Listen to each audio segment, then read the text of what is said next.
The head of Hong Kong's oldest medical school has said the hospital authority is too bureaucratic and questioned whether extra meetings truly benefit patients.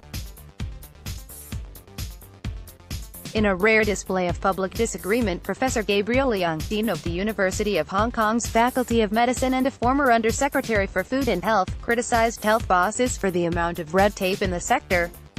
Leung made his comments on Monday as doctors and nurses lamented their heavy workload during flu season, a time of year when they treat more patients while also dealing with the administrative demands of their jobs. "The bureaucracy seems to be going a bit too far," Leung said. "Should the amount of time spent on meetings, paperwork, administration or governance be reduced? The hospital authority should really think about it." The authority manages the city's 43 public hospitals and institutions, which provide about 90% of inpatient care.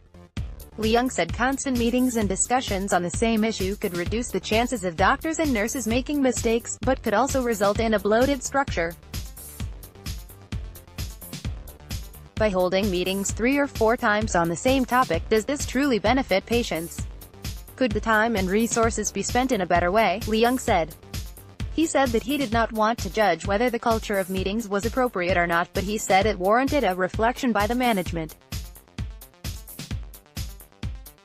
Professor John Leung Kai-yan, the authority's chairman, said some of the meetings concerned important matters and were necessary.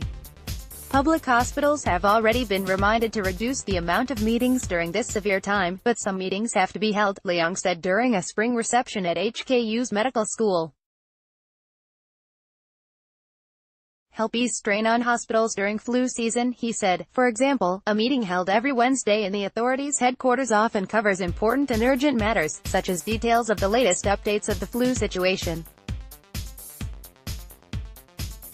Speaking at the same event, the health minister, Professor Sophia Chan Siu-chee, said the authority would also need to review its governance if frontline staff raised concerns about the process.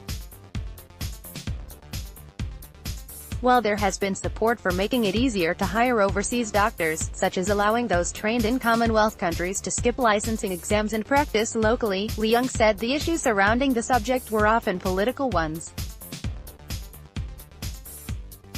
"Politics requires negotiation," he said. "I hope officials and the public would care about this topic, and hear out each other's opinions."